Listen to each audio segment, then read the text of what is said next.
True Crime South Africa is published in conjunction with Arena Holdings, publishers of Times Live, Business Live, Sowetan Live, and others. The opinions expressed in this podcast do not necessarily represent the views of Arena Holdings and its affiliates. Welcome to True Crime South Africa. I'm Nicole Engelbrecht, and you're listening to my interview with Colonel Kirsten Clark of SAPS's Investigative Psychology Unit, combating digital sex crimes. Before we get into today's episode, I'd like to thank our new Patreon supporters for the week.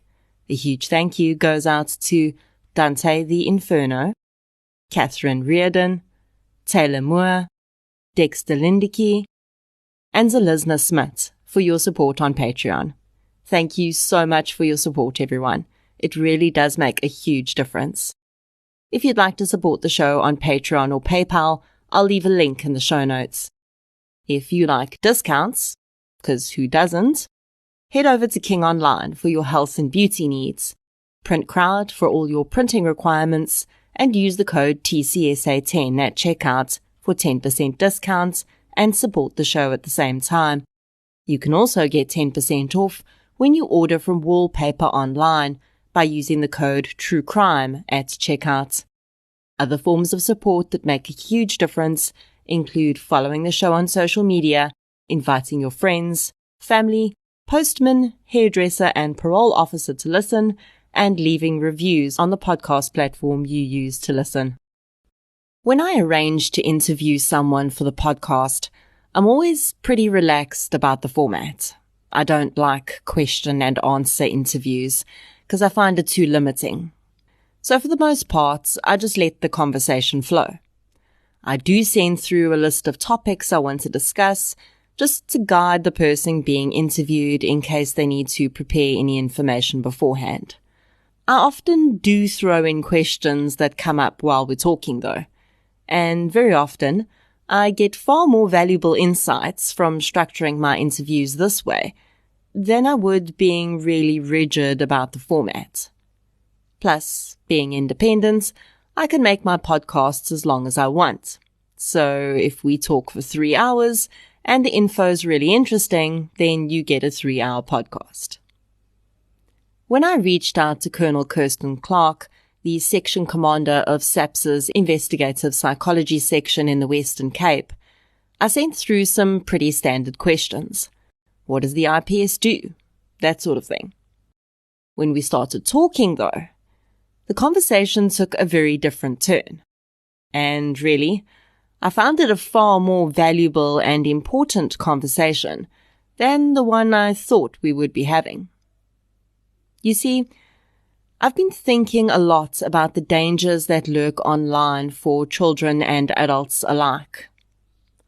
With South Africa recently having introduced laws that protect people against so-called revenge porn, it's become clear that digital sex crimes have become a huge problem, and it's now vital to have a legal framework in place to protect citizens.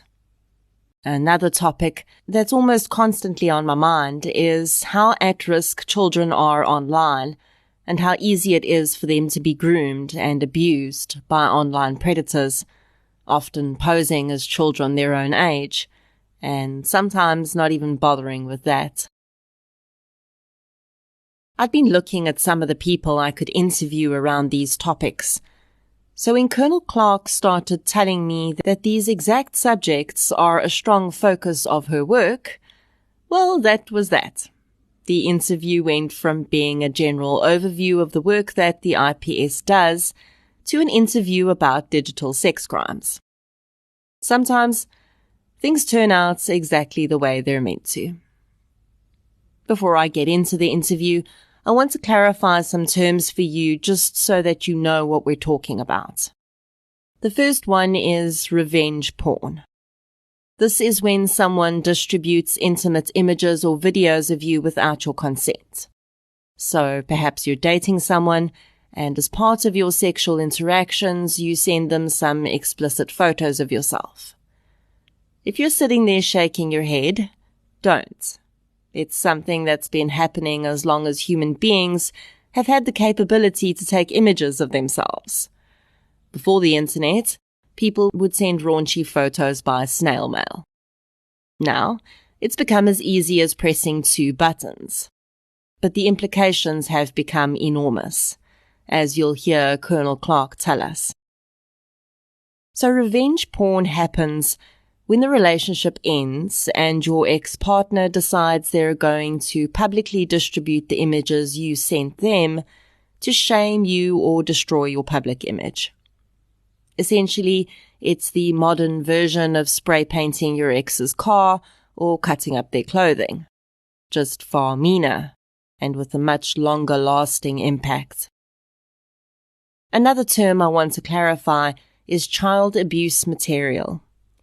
This term refers to what many people and South African law still call child porn. They are images of any person under the age of consent, which in South Africa is 17. But as we're learning, language matters, and the term pornography implies some form of consent from the people creating the content. But children cannot consent, and as such, creating such content with children is a form of abuse and a crime, hence the far more appropriate term, child abuse material. And really, I think even revenge porn needs another look, because it implies that the victim somehow did something that resulted in the perpetrator taking the action, like they deserved it, when really, for the most part, such actions are often just triggered by a breakup, and someone with some narcissistic tendencies who can't handle what they perceive as rejection. I'm sure we can find a better term for that too. Right, now that we've all had a crash course in terms related to digital sex crimes, let's get into that interview with Colonel Kirsten Clark of SAPS IPS. The following episode may contain sensitive material, including descriptions of violence, sexual assault, or graphic descriptions of injuries to victims. If you feel you may be triggered by such material, please consider this before accessing our content. To access trauma counseling or services, please see the helpline information on our show notes. My name is Colonel Kirsten Clark.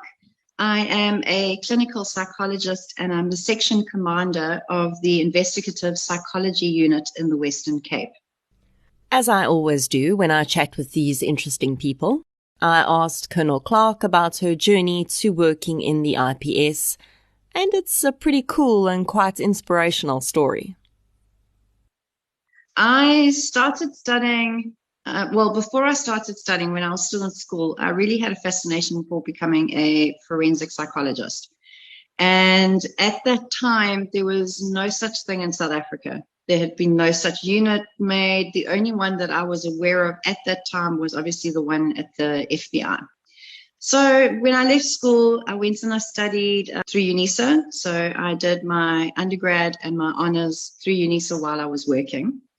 And it was continually still at the back of my mind that I wanted to do this. It was something I was really passionate about, but it just kind of felt like there was no way in without having to go over to the States. Little did I know that at the same time, around about 1997, Minky Pistorius started the unit, but it was very small when she started. It was, I think, herself and a criminologist. The unit was not very well known. And I kind of thought, well, I'm just going to put my dream on hold for a bit.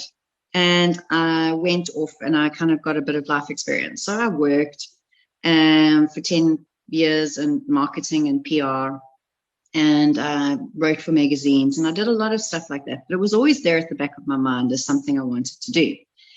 So then when I got into my 30s, I thought, well, if I'm going to become a psychologist, I want to do it now or I'm never going to do it. So I applied to get into master's, which I did at UKZN, and I finished that. I did my internship and my ComServe with the Department of Health in KZN. And then after that, I went into private practice and I worked at a rehab center at the same time. I was also doing a lot of lecturing for the School of Medicine. And I ended up finding myself working mostly with personality disorders and people who had alternative lifestyles.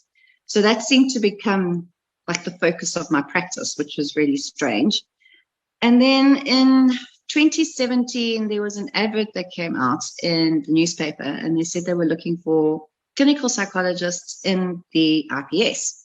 So I applied thinking, well, if I don't, I'm going to regret it. I didn't think that I'd have much of a chance. I was sure that there would be people who would be way more qualified than I was. But 6 months later, I got the phone call saying that I had been accepted and offered the post in the Western Cape. So I closed up my practice and we sold our house and we did all of those things within a month. It was insane. And we left Durban and we came down to Cape Town. And I started my job with the IPU. And initially I wouldn't say overwhelmed, but it certainly is a very different environment to being within a Department of Health setting. It's very paramilitary, as I'm sure you know. Your rank is important, and there's quite a lot of rules that you have to follow. It was quite interesting that I sort of floundered around a little bit in terms of the police part of it. The psych part of it was obviously not a problem. I felt that I found my home, which was wonderful. I kind of felt like this was exactly where I needed to be.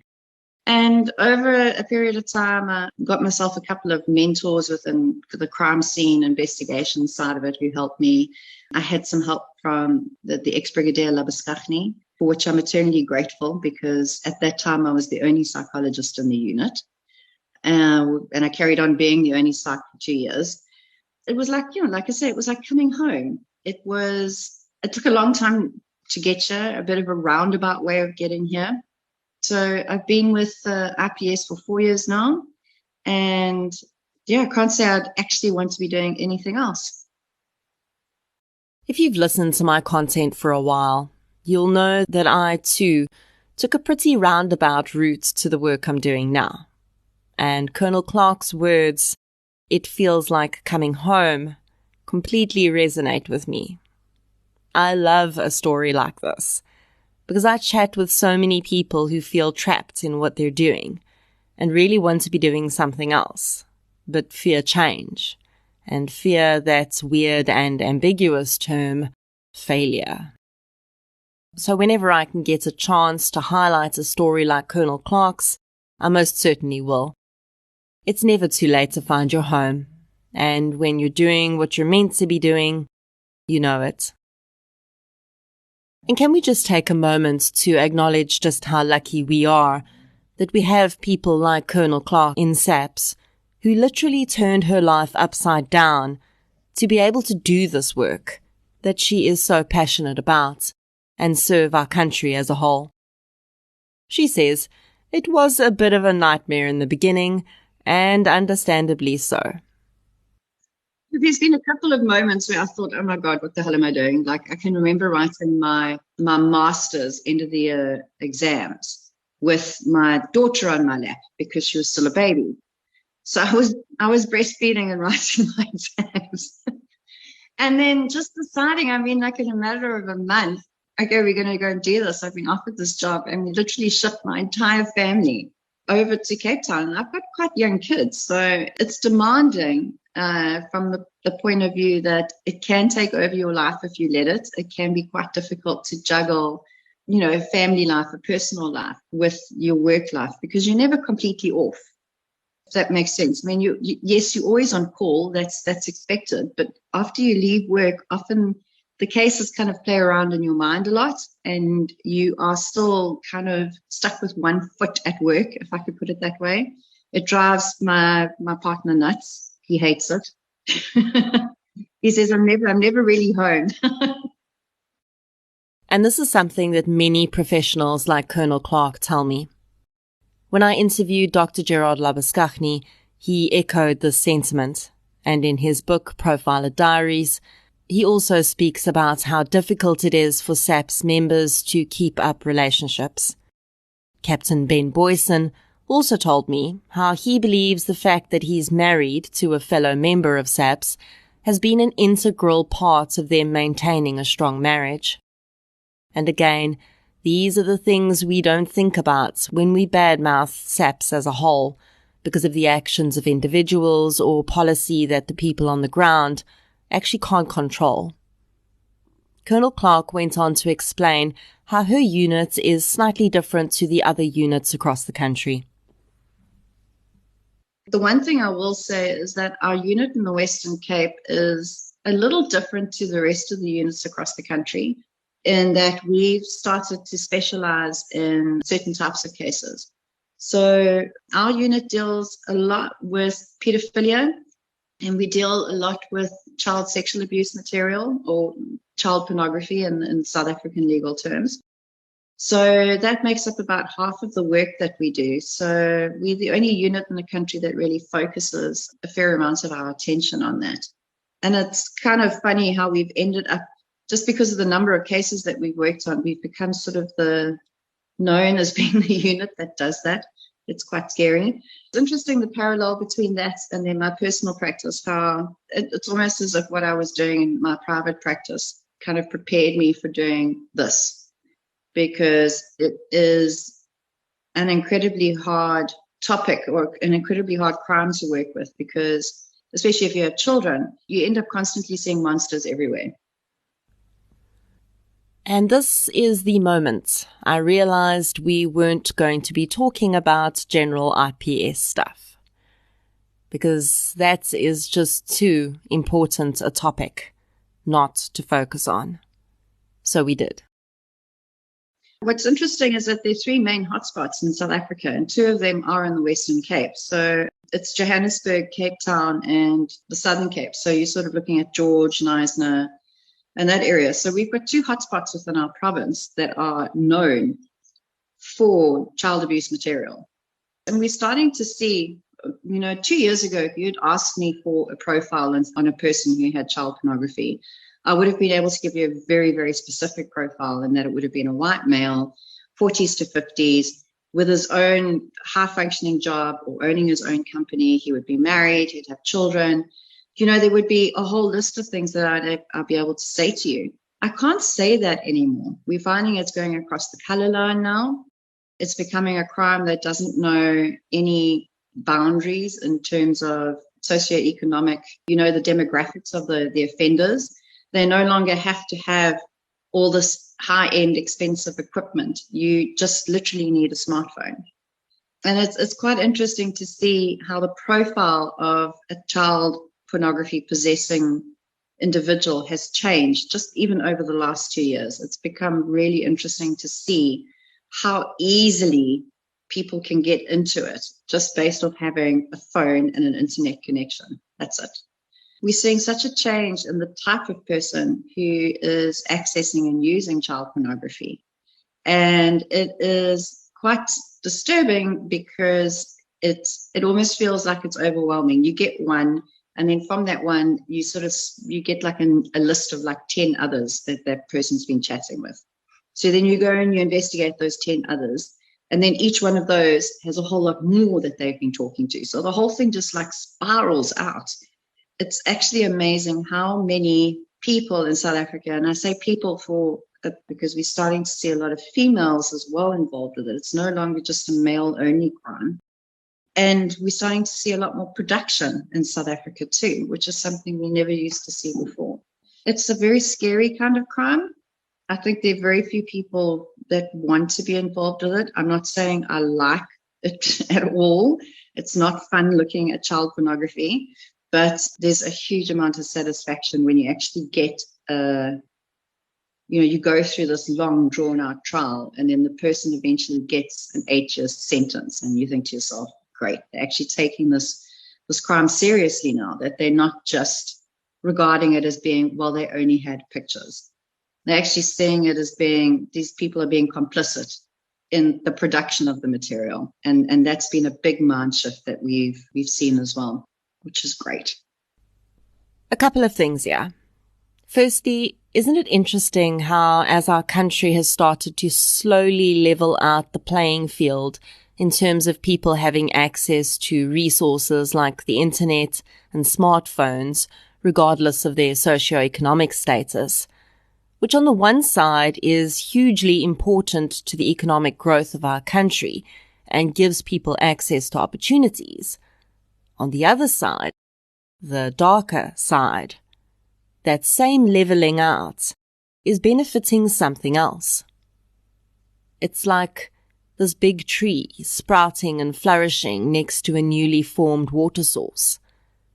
But in that same ecosystem is a poisonous invader plant that's also growing and flourishing from that very same water source.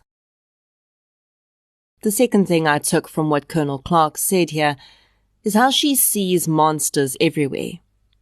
And that's because today there really are monsters everywhere.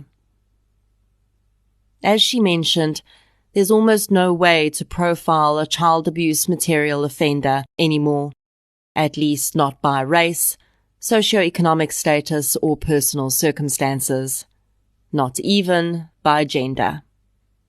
Yes, all you "I teach my children to be wary of strange men" proponents. I'm a stuck record, I know, and this just proves why. Don't assume women are safe places.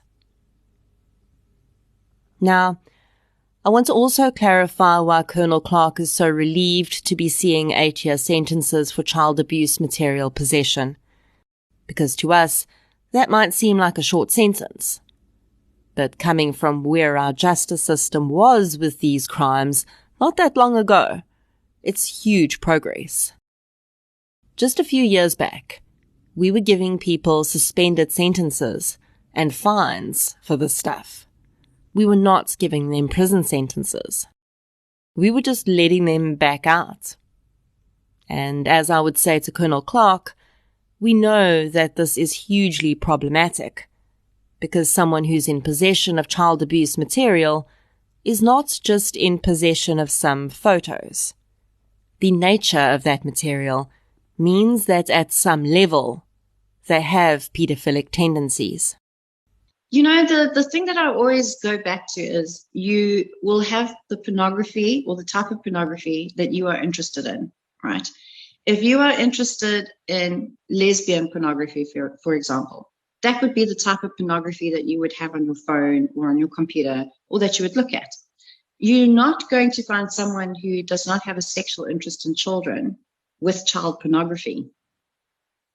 You have the pornography you're interested in. So it's a very simple way of looking at it, I know, but it is perhaps the easiest way that I can put it across. And it's something I always try and say to the courts is that you don't look at what you don't want to see. What turns a person on sexually can tell you a lot about their psychology. On a very basic level, there is not always a negative connotation to that. If BDSM is your thing, that doesn't necessarily mean you have some deep, dark psychological issue you need to deal with. Maybe that's just your thing. And between two consenting adults, there's no problem with that. But when a sexual fetish, for want of a significantly better word, becomes an intense or overwhelming desire that is required in order for you to become sexually aroused at all, it's called a paraphilia. So, occasionally indulging in BDSM, for instance, is not a paraphilia. It's just something you enjoy. But you can also enjoy sexual encounters without BDSM elements. But if you find yourself unable to have any sexual enjoyment if the act does not revolve around your fetish, that can become problematic. Further, when that paraphilia becomes harmful to either you or someone else, it's called a paraphilic disorder. And this is what pedophilia is in its essence. And this is what courts need to understand when they sentence people in possession of child abuse material. The material is not the biggest problem. It's what the material represents. And it represents some level of paraphilic disorder in which the offender may be incapable of gaining sexual gratification in any other way. When you give someone like that a suspended sentence or a fine, all you're doing is reinforcing their paraphilic disorder. You're essentially giving them permission to carry on. The other side of this coin is that if both the justice system and the correction system do not understand what they're dealing with, the entire process is flawed. You will just be housing an offender for 8 years, rather than structuring rehabilitation and, most importantly, parole conditions around the criminological aspects of the crime they've committed. And the rehabilitation rates are exceptionally low. It's less than 0.5%. So you're looking at a particular crime as well that is incredibly hard to rehabilitate. That's not to say that every single person who has child sexual abuse material in their possession is necessarily a hands-on offender, but often the two do go hand in hand, and that's what's always something that we have to look at when we arrest somebody who has child pornography. We always then have to start expanding that search out to, did this person actually commit any acts themselves, or how close were they to doing it, or were they grooming, or was there online grooming especially? I mean, we're starting to see a lot of men talking to young girls over platforms such as Likey and Instagram. So it starts getting a little bit more complicated and nuanced than just someone having a whole bunch of photos on their computer. There's a complexity of behaviors that comes with it, and you have to check for all of that. It can be quite overwhelming. And the funniest thing for me always is when I eventually we go out and we arrest these people, is how normal they are. These are just normal, average, everyday people who go to church, have a job, have normally got a really good marriage. It could be anybody. It really could be anyone. I think this is something that almost all survivors of sexual abuse will tell you. There was no sign on my abuser or rapist's head that said, "Stay away." There were no horns growing out of their head. They were the uncle from church, the teacher at school, the cute guy I met on Facebook who said he was a teenager, who was actually a 35-year-old accountant and married with children. And again, almost always, we're looking out for men. Men are the ones we need to watch out for. But that's a fallacy. Women are doing this too. And I felt like Colonel Clark was reading my mind when she said what she said next. I recently did a child murder case in the Eastern Cape. And one of the things that kind of struck me while I was doing that trial is how differently we treat female accused who are mothers, and how differently the male accused who are fathers are treated, especially when it comes to anything to do with their children, whether it's murdering their children or it's engaging their children in all of this type of stuff. The point that I'm always trying to make is that just because you're a mother doesn't mean that you are a whole individual who doesn't have their own flaws and failures. That I battle to understand personally how, especially after dealing with so many of these types of offenders, how they can actually be treated differently. Just because you're a mother, I feel, should not get any sort of preferential treatment. If anything, I feel that you should be regarded with a harsher eye. Not that I'm saying the law should prosecute female offenders with, greater sentences, but my feeling is that if you are using your children in the production of child pornography, you are violating that trust that child has in you, and you are violating the idea that society has that if you're a mother, you are above all of these types of crimes, and it's not true. It's really, from personal experience, I can tell you, it's not true. I really could not agree more.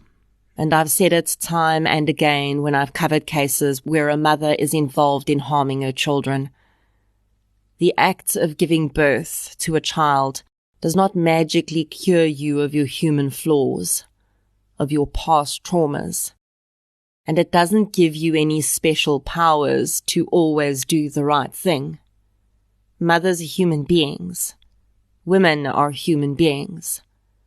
The fact that society has gifted, and yes, I'm putting inverted commas around that word, us with some maternal crown, does not change our fallibility, and it certainly should not impact our culpability either. You always have a choice. And I think that, especially with these mothers who are found involved in these cases, they choose, this is going to sound awful, especially the ones who use their own children in the material that they're producing. They choose to do this. It is a choice. That probably sounds quite controversial.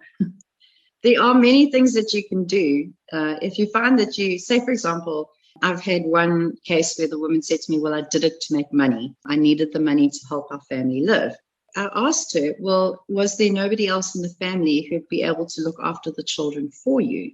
And she said, yes, there was my mother and my sister, but this seemed to be the most, it almost like she was saying the easiest way out, was to produce the material and sell it, to Americans. So she was earning in dollars and all the rest of it. So it's quite interesting to see that even though there are choices available, even with the women who murder their own children, you always say to them afterwards, well, could you not have given them to somebody or handed them over to the state to be put into foster care until you were in a better position? And they said, well, it was never something I thought about. This seemed to be the best way out. And that's incredibly sad. And this is why, regardless of socioeconomic circumstances, although courts may see this as some mitigating factor in sentencing, it does not impact your culpability for the crime. Because millions of families battle financially on a daily basis, and they don't sell their children's bodies or kill them. Equally, though, I often think about the thought process that some of these people may take when allowing their own children to be abused, and I wonder if perhaps they aren't survivors of some type of abuse themselves, and because they've never dealt with what happened to them, and also as quite a natural trauma response, they minimize that in their own heads, saying, well, this happened to me when I was a child, and I'm fine, so it won't impact my kids. That is definitely a possible thing. One of the risk factors that we look for in people who commit hands-on sexual offenses with children is a history of sexual abuse in their own past. So that would make sense to me. Unfortunate, but yes, it does actually make sense. Again, this does not excuse the behavior. It's just one of the many reasons why someone may be involved in something like this. Because many more people are physically, sexually, and emotionally abused as children and do not offend in this manner. One way of looking at it is if you grew up in a physically abusive home, right? So you were beaten for anything, the most ridiculous reasons. You have a choice whether you can do that again and repeat that pattern in your own family, or you have a choice whether that you're not going to go that way. You're not going to see violence as a solution to conflict. So every child that grows up in an abusive home does not end up being an abusive adult. By this point in the interview, we already knew we were on a roll. An entirely unexpected roll, but a roll all the same. So we just stuck with it. And Colonel Clark had some really interesting insights to share about the newly revealed link between human trafficking and digital sex crimes. So what we also are starting to do is there's a bit of a shift in thinking within the whole justice system that you can actually regard child sexual abuse material as a form of digital human trafficking, because it is crossing international lines and it is crossing, provincial borders and that sort of thing. And these are women who, children specifically, who are being trafficked for the purposes of sex. And while they may not physically be moving across the world, they are digitally being, there's transactions that are happening digitally with that material. And there's something else that I always try and impress upon people is that it's what we call an aggregate harm offense. And what I mean by that is, and perhaps the easiest way I can explain it, is you are a child of 7 years old who is raped by your uncle and he films it. He then distributes that to a WhatsApp group that he belongs to, that is with a whole bunch of other hands-on offenders. One of them then takes that and they post it on a platform called, say, for example, GigaTribe, or they take it to the darknet and they sell it there. Now, 20 years later, you are 27 and you have to live with the thought that this material is still circling the globe, it's still being exchanged, people are still buying it. And at the end of the day, there's someone sitting in a dark room somewhere with that video playing on a computer screen in front of them, and they're masturbating. How do you reconcile the fact that the abuse happened? Yes, but now it's compounded by the fact that there is still this material out there. There's nothing you can do about it, but there are plenty of people who are still using it on a day-to-day basis. If that happened to me, I would personally be devastated. I would not know how to make sense of that. Being physically abused or sexually abused is one aspect of this whole trauma. But now you have a look at the offense as it's gathered over the years. How do you come to an understanding of that? How do you not feel that the world is a bad place? How do you feel that you can't trust? I mean, you would not trust people because you don't know who's seen that. You could go for a job interview and someone would have done an internet search on you, and if they used your real name, boom, up pops this video. It's horrific. It's horrific. And it's exactly the same even with self-produced child sexual abuse material.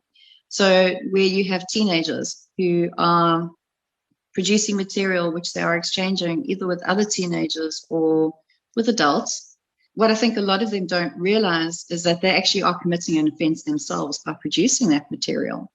But say, for example, you share it with someone who you feel that you have confidence in and you trust.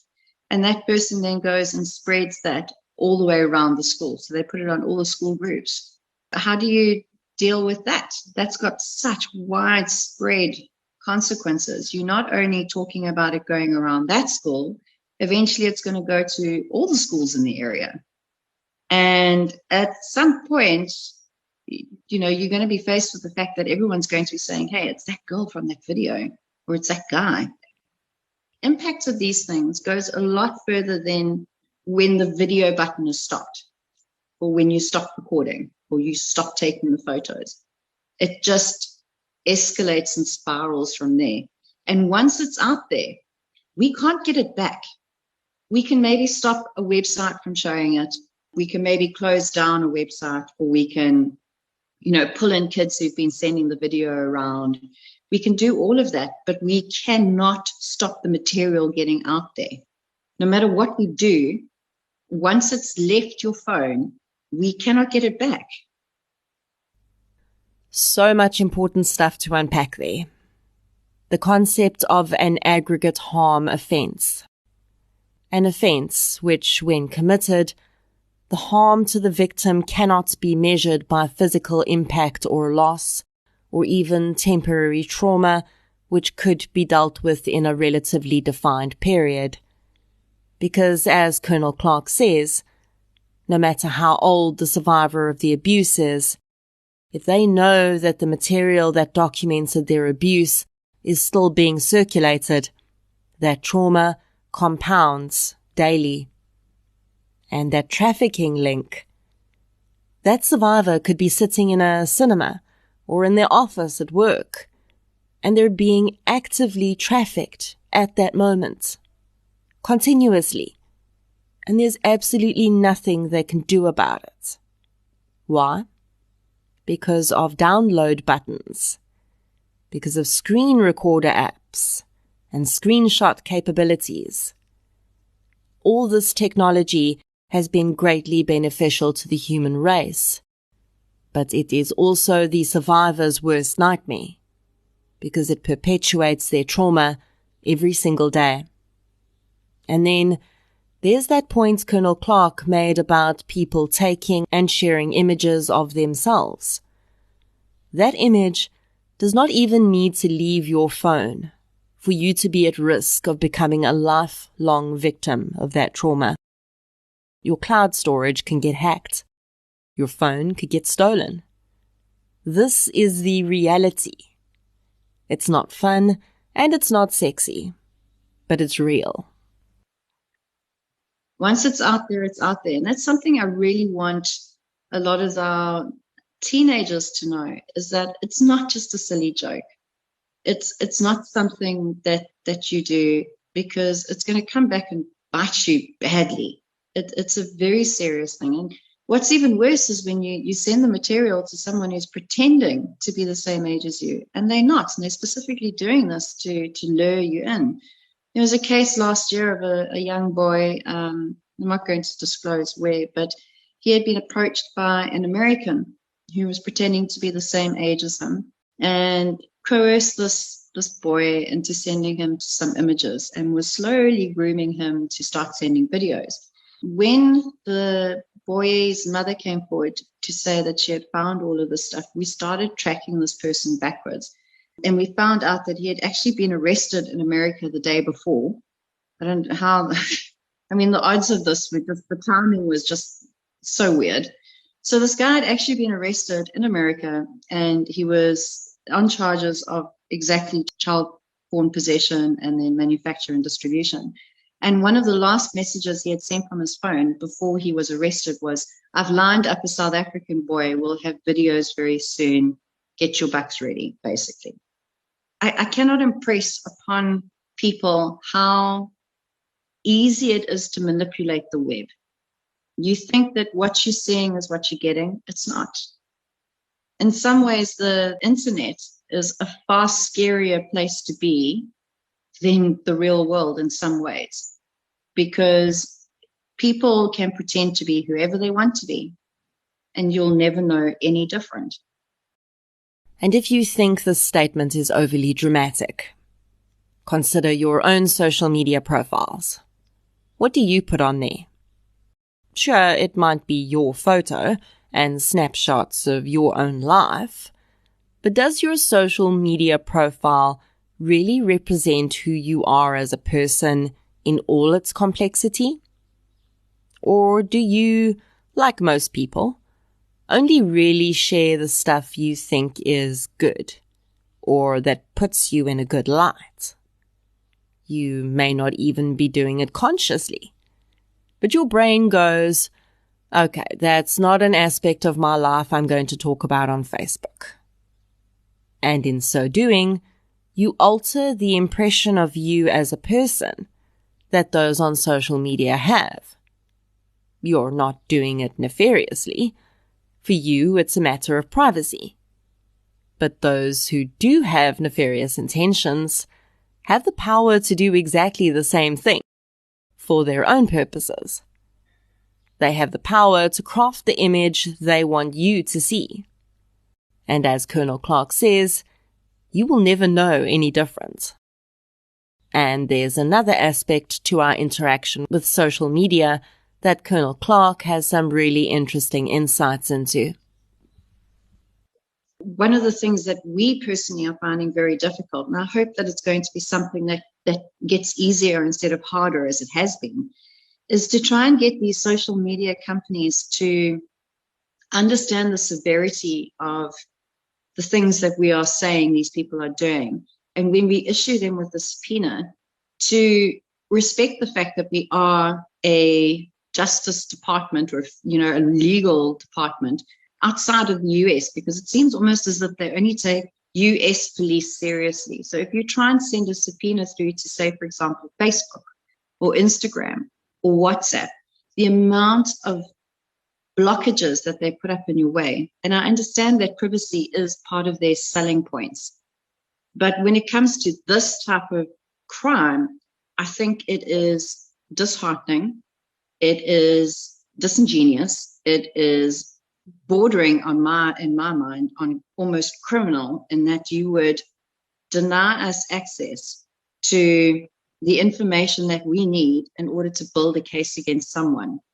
And I think I understand there needs to be a balance, but at the same time, we're ending up with so many of these types of offenders hiding behind the privacy policies of these social media companies. And that in itself, to me, it's becoming progressively harder to access the information that we need. And I think that a lot of offenders are actually taking advantage of that. Here again, this interplay between what is beneficial for our society as a whole and how the criminal element use that to their advantage.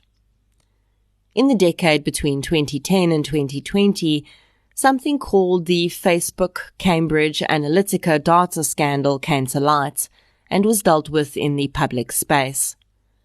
Global citizens became aware of exactly how much our personal data was being used to influence a whole range of things most of us could never have imagined. As a result, we've seen privacy around personal information on the internet and social media becoming a hot topic. And as Colonel Clark says, a selling point for some platforms. What messaging apps do you have on your phone right now? Do you have WhatsApp, Signal, and Telegram? Did you by any chance download Signal and Telegram after you were told WhatsApp was accessing your personal information? Yep. Welcome to the world of millions of other people who did exactly the same thing. Digital privacy has become so important that laws have been put in place to protect it, and rightly so.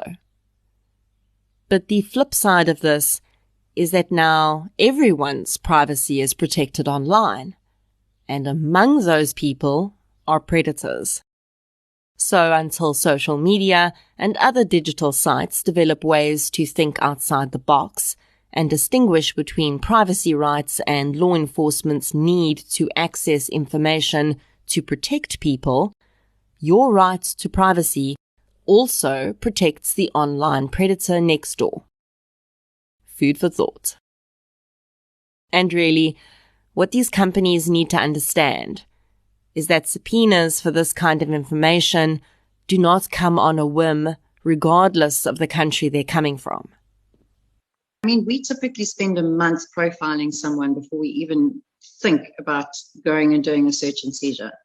So if we get a lead on something, we will literally spend a month dissecting this person's life apart, from the point of doing full web searches all the way down to your RICA, your FICA. We go into the whole thing. And only then will we then, consider going and getting a search and seizure, because we want to make absolutely sure we're not going after the wrong person, and that we're making sure that we follow everything legally by the book, so that when it does come to trial, there's no way of them saying, well, the police did not do their job properly. So if you're concerned that by advocating for social media and websites to provide easier access to user records for law enforcement, consider this. South Africa has one of the most robust constitutions in the world. Our human rights, including privacy, are protected by that constitution, and SAPS cannot work outside the framework of that constitution. They cannot violate your human rights without having followed the procedures that, although sometimes arduous, are actually in place to protect all of us from false accusations and unnecessary investigation by law enforcement. If SAPS is issuing a subpoena for information to a social media company like Facebook, that isn't their first step in their investigation. They've done their homework. And as users of these platforms, we need to start to encourage the platforms we use to take victims into account when they set up their internal policies. Because tomorrow, you might be the complainant on a case that needs that help. And there's another aspect of privacy sales points that has become a particular bugbear for law enforcement officials like Colonel Clark. There's something else that's come up quite recently that has been very irritating I say irritating from the point of view that we know that a crime has taken place, but we can't prove it, are disappearing messages. So your social media platforms where the messages, they come and then they disappear after a certain period of time. So then we'll have someone coming and saying, I have been harassed, or I have been groomed, or this person has been sending me pornography. And then we say, well, where can we see what has been said and sent and all the rest of it? And they said, no, I can't show you because it's disappeared. If there's one piece of advice I can give people, if they're starting to get harassed or something like this is happening, or this person's sending you pornography, or they're asking you to give them pornography, take screenshots. Please take screenshots. Because if you can bring me a screenshot, I can work with something. Often what happens is that these people come to us. I mean, I recently had a 17-year-old girl come to me and said that someone had been harassing her for pornographic material. And it was on one of these social media platforms. I'm sorry, I forget which one. It's one of the newer ones. The problem was that she did not have any screenshots or anything to back up what she had said. So I literally had a statement, and that was all.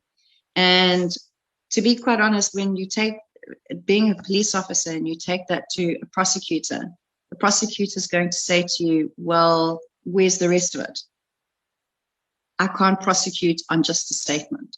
So it's very important that if you're experiencing anything like that, you have to document it in some way, screenshots or writing down dates and times, anything that can help us. Because those cases now are definitely becoming a lot more common, and the disappearing messages thing is becoming a lot more attractive to these types of people who are doing these offenses. So we need to almost be one step ahead of them instead of being one step behind, because that's often what happens is when we have these cases with the disappearing messages, it's devastating because you can see that this person is traumatized by what's happened, but there's also very little you can do because you don't actually have any proof to take to lay a charge, to subpoena the company, anything like that. Revenge porn is becoming a huge issue. We're seeing so much more of that over the last year. It's actually frightening. People have so little disregard, I think, for their exes, that you'd be prepared to take the most intimate moments of their lives and put it onto a website and give out their phone number and basically say, I have a rape fantasy, come and find me, this is my address. And I mean, we've got a couple of cases like that. Can you imagine how terrifying that must be? Because now this person has given out all of your personal details. They know where to find you. They've got people can phone you on your phone number. And basically they've issued this invitation to, I have this rape fantasy. Please, can you come fulfill it for me? That's living your life in terror. So as much as technology has enabled these predators, we can also use it against them. We often resort to the block button to get rid of people online, but really, that's not going to stop everybody. So if you're feeling unsafe online, screenshot. Just like the predator can screenshot material to use against you, so you can screenshot information to protect yourself and help build a case. Because the more we're able to prosecute these types of crimes, the more robust everything, investigating, prosecuting, and sentencing them will become. I will tell you that Colonel Clark's description of how some people carry out so-called revenge porn completely shocked me. I mean, I know there are people that will post their exes' images to shame and harass them, but that level of predation, actively arranging for someone you were once in a relationship with to possibly be raped, is just mind-blowing. And sadly, apparently not uncommon. Today, not even so-called offline crimes are really completely offline anymore. There is almost always some form of digital involvement. The whole way, I think, in which we're dealing with crime, people need to, not only the public, but even some of our colleagues need to understand that the digital realm is where a lot of it is happening. In the old days, like if you had a serial rapist, they might take trophies away, right? I'm sure you've heard of that. So they'll take like a pair of panties or, an earring or something like that. Nowadays, they are videoing their attacks. We've got a couple of cases on trial at the moment, so they sub judice, but where they filmed what they were doing. It's the ultimate trophy, right? You can take that away and do whatever you want with it afterwards. So we need to be a little bit more aware in every aspect of our lives that even when it comes to crime, something digital is going to be taking place somewhere. At some point during the crime, no matter what it is, it doesn't necessarily have to be any kind of sexual offense. It doesn't have to be a murder. I mean, just anything. Always there's a digital element to it. And I think we need to be a lot more aware of that. This area of criminal investigation is still relatively new and unfolding. SAPS and the public are learning as they go. What I'm really grateful about is how, in the beginning, I think when these cases first started coming out and being charged for, sort of around about 2010, 2011, nobody really knew what we were doing.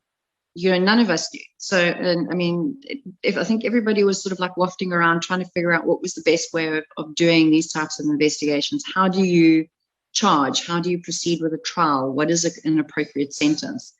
What I really appreciate now is how in line the units that are investigating these types of crimes within SAPS are with the prosecutors and the magistrates and the courts. And they're all in line now as to how to view this type of crime, how serious it is, that it's not just a slap on the wrist offense, that you're dealing with someone who is dabbling in things that are socially, morally, ethically, legally wrong, and that they are undermining literally the very fabric of society by treating children as being appropriate sexual partners.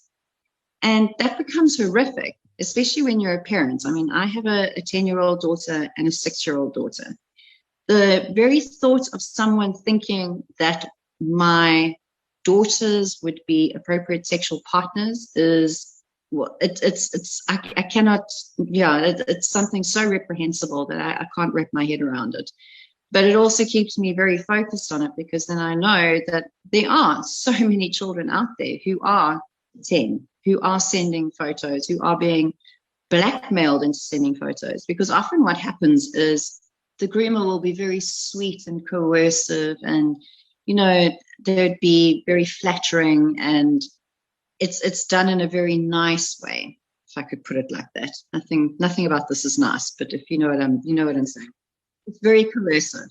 And children of that age don't actually recognize what they're doing as being something that is potentially wrong. So they'll take a couple of pictures and they'll send them through. Then what we find happens is the blackmailing kicks in. If you don't send me a video of you masturbating, I am going to take the photos that you've sent to me and I'm going to send them to everybody on your Instagram list. Or I have your WhatsApp number, right? And I know what school you go to. I will make sure that this goes out to everybody at your school. Or I will send it, I'll post it on Facebook. So then the child is now terrified, right? Because what's the worst thing you can do is you can burn them on their social media. And then their mom's going to find out, their dad's going to find out, and everyone's going to be disappointed in them, and they won't be able to go to school because they'll be too embarrassed. So they produce more material. And it just escalates and escalates from there until the point that the child is literally terrified and is having to produce more and more explicit material. And the person on the other end of the phone is just getting exactly what they want and exerting more and more pressure. And that's when we start seeing children trying to commit suicide. And it's frightening. They start cutting. And then it only ever comes out later once one of the parents figures out what's happening, or eventually they crack and they tell someone, and then all of this comes out. But imagine the courage that it would take a child to admit to doing all of this, right? Then we find the perpetrator. If we're lucky, we find the perpetrator, and he's South African, right? And then we get him onto the stand. And now, does the child go to court and face the person who's been doing this? As a parent, would you want your child to go through such a thing? Or would you not think to yourself, no, we'll work on it on our own, we'll send them to a psychologist, we don't want to pursue a case? And that happens a lot. So then we're faced with a situation where we know there's something, but our victims are afraid of going forward with the process because of the type of attention that it'll draw to their family. And I totally get that. And they feel that their children will be more damaged by going through that process, which in some cases, sadly, yes, it's true. But unless we all stand up and we start saying, no, this is actually not acceptable. You start with one child, you will be able to start with any. And I think that's what's very important about this type of work, is that you just keep going, you keep plodding, because it never ends. There's always one thing after another. So if you're wondering how 10-year-olds end up attempting suicide or self-harming, here is one possibility. Because 10-year-olds have access to the internet, and they often need to for school. So, sadly, this is not an impossible scenario.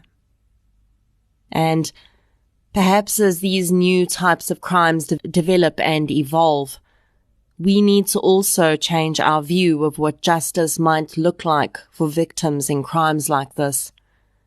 Because only putting away the person who physically abused them is not really justice, when there are so many more viewing that material who are just as guilty. Colonel Clark cited an interesting case study from America where justice for the victim was approached in a slightly different manner. Something that I found quite interesting, and it has been done overseas. There was a case, it's the state versus Faber, where the victim actually got restitution from the people who had viewed or used her material. And it's not something that's happened in South Africa. That was an American case, but it is something that is of interest, right? That to me, the concept of restitution, while it seems counter to the criminal, to the criminal case, I think there should be both a criminal and a civil case at the same time. Because if this person can be put away for what they've done, but at some point there's also some kind of restitution to the victim, I think that would be a very interesting concept for us to work on. I don't think we're quite there yet. The person who does it initially would have a challenge, I think, getting everybody on board to thinking that way. But it would be very interesting, I think, if the victims could be restituted in some way. I really do think that restitution is something that should be looked at in these cases. But I also agree that South Africa, and probably the rest of the world, is not ready to put aside their idea of so-called blood money. We've seen it in many cases where victims have received some form of restitution.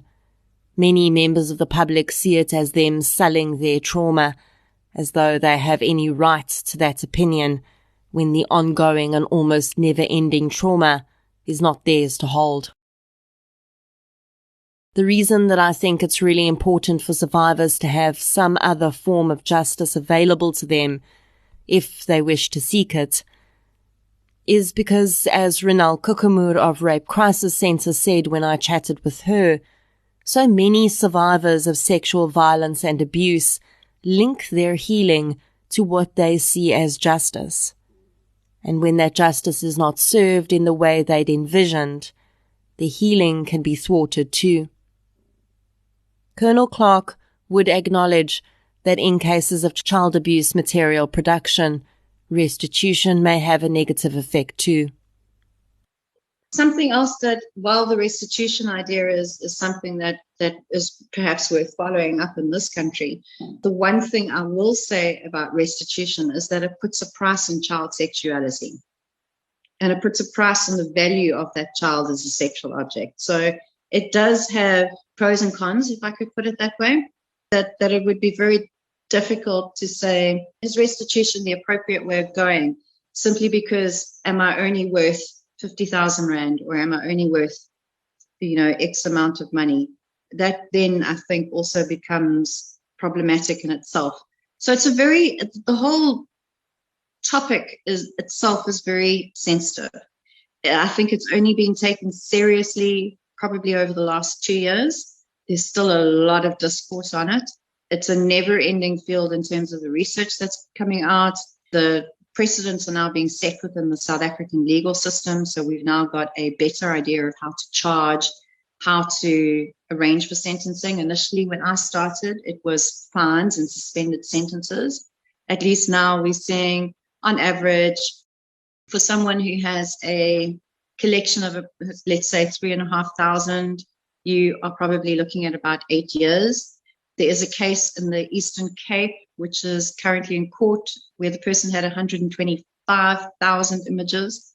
So God knows how they're going to try, sentence him for that. I don't know.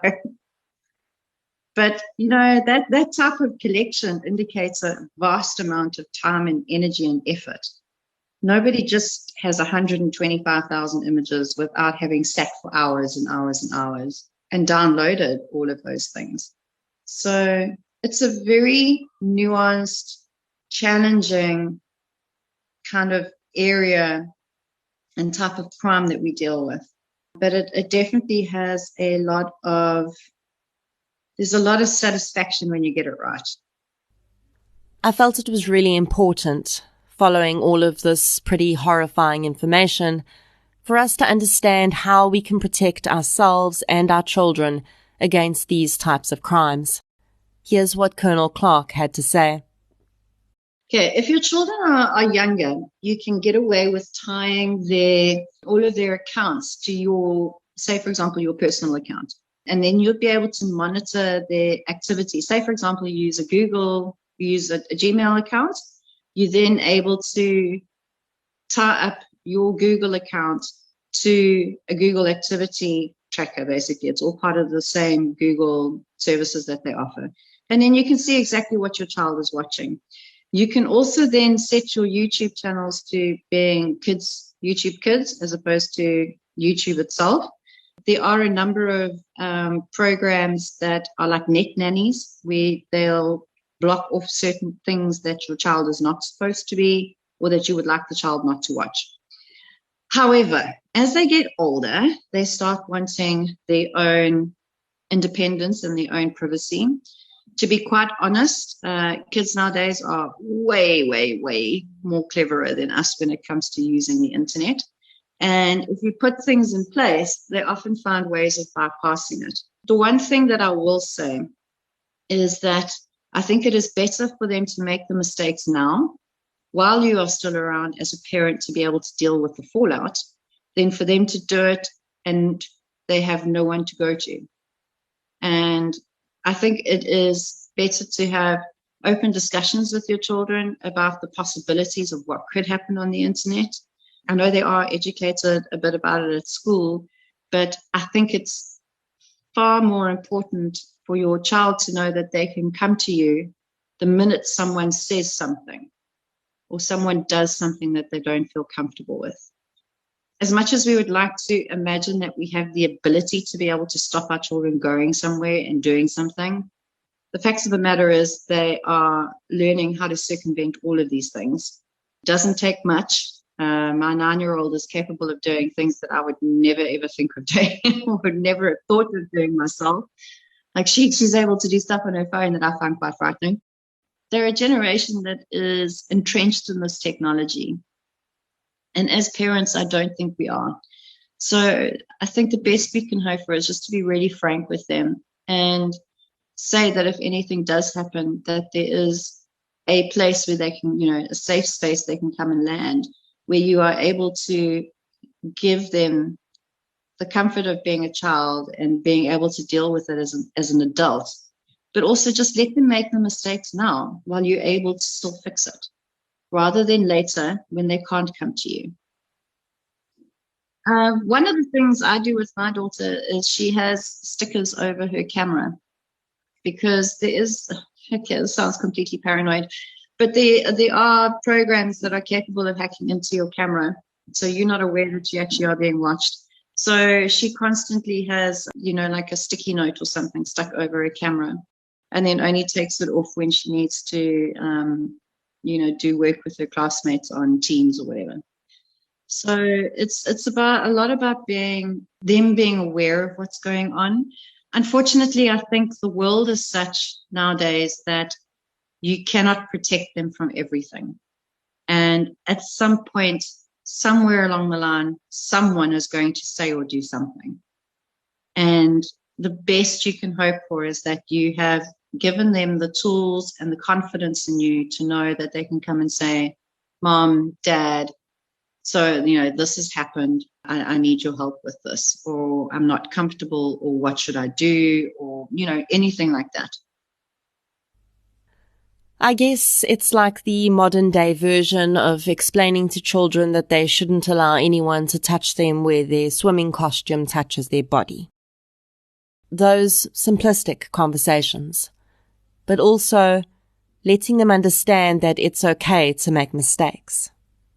And keep in mind that no matter what you say out loud to them, they are constantly learning about your real views on things from the way you react. So if you're in the car and you hear a story on the news about someone who's become a victim of revenge porn or even child abuse material crimes, and your instinctive reaction is to either shame the victim for being, quote, dumb enough to send that stuff in the first place, end quote, or even shaming the victim's parents for not knowing. No matter what you claim to believe in conversation, your child has just learned what you really believe. They've learned that if this happens to them, they will not be able to come to you, no matter how much you tell them that they can, because your real personal view is that survivors of these types of digital sex crimes are either reckless or have bad parents. Why would they, A, want to be considered reckless by their parents, and B, want their parents to feel that they are bad parents, if they find it's happened to their own child? So I think for me, it's about recognizing that as a parent, you are constantly teaching your child what life is about by the way you live it. Is that scary as hell and horribly intimidating? Absolutely. But I think it's a reality. I actually think that the sticker idea is very clever, because it could become almost a psychological reminder of the dangers of that camera. If your child needs to physically take that sticker off to be able to take a photograph, they're probably more likely to think about why the sticker was put there in the first place. Heck, I think some of us adults could do with a sticker over our cameras. I mentioned to Colonel Clark that the IPS is really quite an under-the-radar unit within SAPS. I've noticed even on social media, the only time you see them posting about any cases they've been involved in is when the case has gone to court and been successfully prosecuted. And really, interviews like this one that she's giving me are quite rare, because they aren't members of SAPS who are constantly publicly speaking about their work. How can I put it? And my detectives, the two detectives I have working with me, who, by the way, I would be completely lost without. They are like, oh my goodness, yeah. If I didn't have the two of them, I would have lost my mind long ago. But we're all on the same page with that we let our work speak for itself. And that's really good enough for us. And so it's maybe easy for perpetrators to think that they're in the free and clear. But if you are responsible for any of the types of crimes we've discussed in this interview today, Colonel Clark has a parting message for you. We are there. We are listening. People don't think we know what you're doing. We do. We're coming to get you. It's just a matter of time. I would like to extend my sincere thanks to Colonel Clark for taking the time to chat with me for this interview. I think that her insights have been absolutely valuable, and if she has the time in the future, I'd most certainly like to chat with her again about her work. Thank you so much for listening to this episode. If you'd like to hear more victim-focused true crime content, please subscribe to True Crime South Africa on the platform you're using to listen right now. If you're looking for something still related to real-life stories, but often with a more positive slant, you can check out my new podcast series, I Lived Through This. You can follow both podcasts on social media. We're on Facebook, Twitter, and Instagram. I'll be back next week with another episode. Until then, thank you for your support, and I'll chat to you soon.